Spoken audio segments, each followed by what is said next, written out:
Assalamualaikum warahmatullahi wabarakatuh. Warganet yang berbahagia, kita bersyukur hidup di Indonesia sebagai negara yang merdeka, sebagai tanah air kita. Mari cintai tanah air kita ini agar kita bisa melaksanakan perintah Allah dengan sebaik-baiknya. Orang harus paham ini. Siapa calon presiden yang akan memenangkan pemilu presiden 2024? Saya istiqomah. Saya justru sekarang lagi memikirkan dengan keras bagaimana kalau dipilih itu, karena tugasnya sangat berat. Nama Ridwan Kamil dan Sandiaga Uno kembali muncul sebagai dua nama teratas calon wakil presiden berdasarkan survei elektabilitas Sandi dan RK justru terus melorot sejak Januari lalu. Harapan Caimin untuk menjadi kandidat terkuat pendamping Prabowo kini semakin kuat dibayang-bayangi kemunculan putra presiden Gibran Rakabuming Raka. Sosok Gibran yang tiba-tiba bak magnet baru di peta Pilpres 2024 ini diibaratkan sebagai purnama politik. Saya dari Universitas Pendidikan Indonesia. Kenapa saya bilang purnama politik Gibran? Karena sosok ini amat menarik dan susah dijelaskan secara teori. Saya melihat pejabat tinggi itu seperti menjadi kepala dinasnya Mas Gibran. Datang bergantian ke Solo, tidak pernah misalnya event ke Bandung yang dekat gitu. Jadi ke Solo itu ngantri. Bahkan bukan hanya pejabat tinggi, bahkan rektor pun datang menawarkan bantuan. Nah ini kekuatan real Machtfaktoren.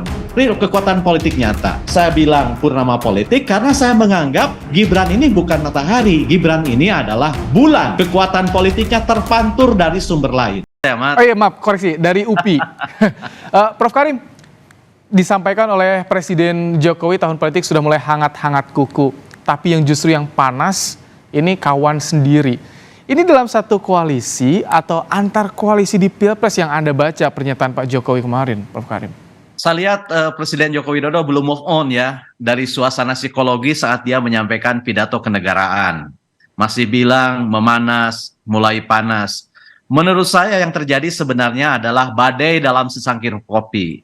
Kalaupun ada gejolak, kalaupun ada riak ya hanya di kalangan elit.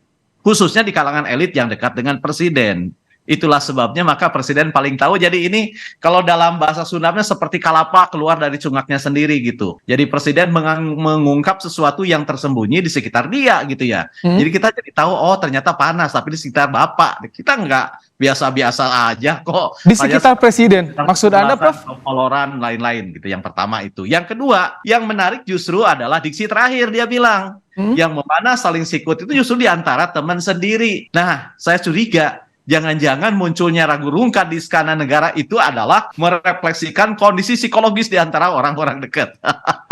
Tadi saya bilang air susu dibalas air tuba ya. Kemudian ada di sana air susu dibalas air langga.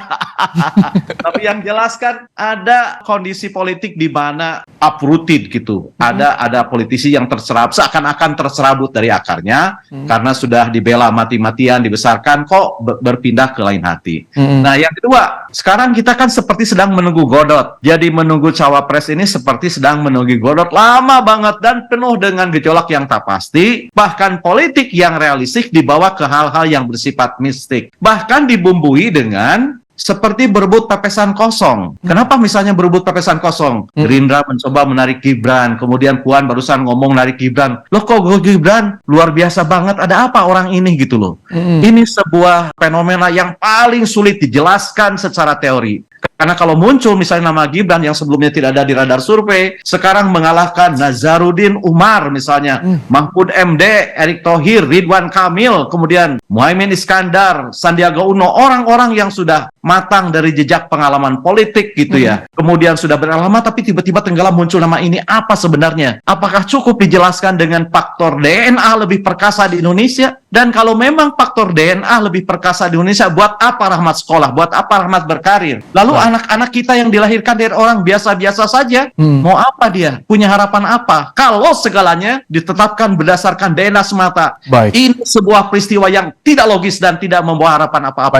Ada juga momen menarik ketika Ganjar bertemu dengan Caimin, terus Mbak Puan memposting ketemu dengan LBP. Apakah juga ini ada hubungannya dengan tarik-menarik di koalisi, Prof? kan sudah pada deklarasi nih kabarnya sebelumnya. Mungkin ini yang disebut oleh Presiden Mr. Widodo itu sebagai memanas di antara teman-teman di antara internal orang-orang yang paling dekat ini. Ini kan persis seperti permainan catur ya. Jadi peta politik Pilpres Indonesia kok seperti permainan catur. Yang kita lihat itu kan hanya bidak-bidak, tetapi siapa sebenarnya masterpiece atau orang yang mengendalikan pergerakan ini kita tidak tahu. Yang tahu adalah ya ketika misalnya Puan ketemu Luhut, kemudian Ganjar ketemu Caimin, itu kan seperti kontra intelijen. Persis dalam pertandingan sepak bola ketika satu kesebelasan mengganti pemainnya, maka kesebelasan lain akan mengganti untuk melawan strategi atau kontra strategi. Jadi kan ini tarik-menarik begitu ya, tarik-menarik. Coba digoda lah, saling goda kan gitu ya. Koalisi yang sudah mulai terbangun di kebangsaan Indonesia Raya, mulai digoda Caiminnya ke PDIP, kemudian Golkar yang sudah gabung, ada silaturahmi dengan Luhut yang notabene orang Golkar. Jadi kalaupun misalnya mungkin ya, saya tidak berprasangka, tetapi kan dalam permainan politik seperti itu, kalau tidak bisa direvisi keputusan untuk gabung dengan Prabowo, ya minimal tidak bulat-bulat amat. Sebab dalam politik kan berlaku pepatah yang mengatakan bahwa jika tidak mendapatkan semuanya, maka jangan lepaskan kepentingan atau keuntungan yang didapat sekecil apapun. Jadi kalau tidak dapat Partai Golkar secara keseluruhan, ya minimal tidak ke sana semuanya begitu. Jadi permainannya seperti itu. Jadi saya melihat semuanya masih serba cair. Kenapa begitu? Karena begini. Pertama, ada gium yang sangat umum dan sudah klasik dan harus ditinggalkan. Bahwa bagi politik, yang penting bukan kapan memulai, tapi siapa yang tiba pada garis akhir. Yang kedua, ada kebiasaan. Kebiasaan apa? Kita ingat benar. Dalam Pilpres 2019, penentuan calon wakil presiden betul-betul last minute. Gitu ya. Bahkan kita mendengar calon wakil presiden yang sudah mau diumumkan, bahkan sudah bersiap dengan seragamnya, tiba-tiba batal. Dan kebetulan, langkah seperti ini mendatangkan keuntungan. Dan biasanya, jika langkah politik mendatangkan keuntungan, ia akan diulang. Kemudian yang ketiga, ada faktor instrumental, yaitu ada ketentuan yang sedang ditunggu. Apakah misalnya perubahan undang batas usia calon wakil presiden dari 40 ke 35 itu akan dikabulkan? Meskipun menurut saya, Rahmat ya, tidak konsisten kalau Mahkamah Konstitusi mengabulkan ini. Tapi peluang untuk sosok Gibrannya gimana, Prof? Perkara, ya? Peluang untuk sosok Gibran kalau misalkan dikabulkan oleh MK ini bagaimana? Kalau menurut perhitungan saya ya, MK tidak akan mengabulkan ini. Kenapa? Karena MK pernah menolak untuk mengadili perkara gugatan batas usia kepala daerah. Dan dikatakan dalam putusan MK 15/2007 itu bahwa perkara batas usia pemerintahan Undang-Undang Dasar memandang itu sebagai bagian dari kebijakan hukum pembuat undang-undang. Nah, kepala daerah itu sekarang siapa presiden, wakil presiden? Presiden itu adalah kepala pemerintahan. Jadi kalau MK dan undang-undang membiarkan urusan pemerintahan itu tentang batas usianya, nah sekarang kan kita dengar, kalau misalnya minimal dibatasi, mengapa maksimal tidak? Kalau misalnya spiritnya adalah memberikan kesempatan yang sama kepada anak muda, bukankah tertutupnya kesempatan anak muda bukan karena dibatasi 40, tapi justru karena yang senior terus-menerus gitu. Kalau senior terus-menerus, sebosannya dia malah mendaftar, lalu kapan yang muda tampil? Kan sama dengan kesebelasan Indonesia. Kalau yang tua yang sudah botak masih main, yang muda dan cemerlang nggak akan maju-maju. Jadi menurut saya, dugaan saya MK akan konsisten dengan jurisprudensi yang sudah dibuatnya, bahwa batas usia dalam pemerintahan itu merupakan bagian dari kebijakan hukum pembuat undang-undang. Jadi itu akan menjadi ranahnya DPR yang akan mengatur itu, bukan MK begitu. Baik, Prof. Kalau mengacu kepada kita kembali, Prof. 2015-2007 begitu. Prof, kita kembali ke soal tadi koalisi, manuver yang terjadi di antar koalisi. Ya. Kalau menurut Anda, bacaan Anda, jadi ketika sudah ada yang menggoda kepada Caimin, pada tadi LBP yang bisa jadi mewakili Golkar, sejauh mana soliditasnya untuk koalisi saat ini, Prof? Apakah masih kemungkinan akan pecah lagi, akan terbentuk lagi yang lain, atau seperti apa? Menurut saya kemungkinan itu ada. Bahkan kemungkinan ganti calon presiden juga masih terbuka kemungkinan. Sebab apa? Sebab saya melihat baik calon presiden maupun calon wakil presiden belum on board kok, belum onboarding, masih digadang-gadang, dijodoh-jodohkan begitu. Dan proses ya dari 2 tahun yang lalu kita tidak melihat perubahan apapun. Semuanya masih seperti angsa yang lapar. Termasuk ini yang kami tampilkan. Ya, berkoar-koar, putar-putar, tapi kebingungan mencari jalan gitu. Oke. Dia seperti angsa lapar. Tidak tahu siapa yang harus dipilih, siapa yang harus diumumkan begitu. Prof. Semua ragu, persis seperti angsa yang lapar. Berteriak, tapi tidak menemukan jalan untuk menemukan makanan. Masih seperti itu. Ini sebenarnya seperti yang dibilang Jokowi kemarin dalam pidato. Ini sebenarnya proses yang membuang energi positif. Kan bagusnya segala tetapkan, lalu beritahu rakyat mengapa dia dipilih dan untuk apa dipilih dan mengapa kita harus punya harapan. Politik adalah harapan. Kalau munculnya si Fulan dan si Fulana tidak memberikan harapan apapun kepada pemilih hanya untuk menggembalakan maunya si calon, ya buat apa? Sebab yang paling genuine dalam pemerintahan Republik itu hanya dua. Yang pertama adalah mewujudkan harapan rakyat. Hidup hari ini akan lebih baik dari kemarin dan besok lebih baik dari ini. Kalau kehidupan kita biasa-biasa saja bahkan menjadi hopeless gitu karena pemimpin yang jadi tidak membawa pengalaman, tidak membawa visi.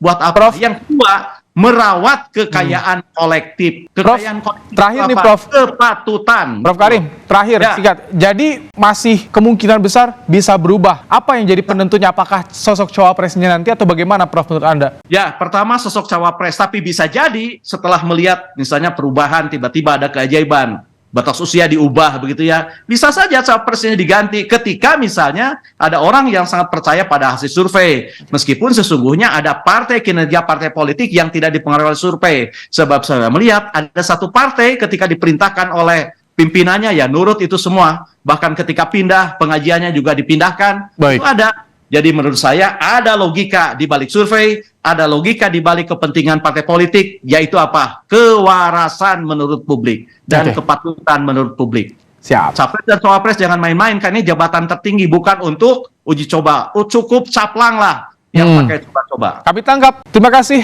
Prof Karim Suryadi, pakar komunikasi politik dari Universitas Pendidikan Indonesia, telah menyampaikan pandangannya. Orang Islam harus berpolitik supaya ruang-ruang politik ini tidak menjauh dari maqasidus syariah. Merdeka!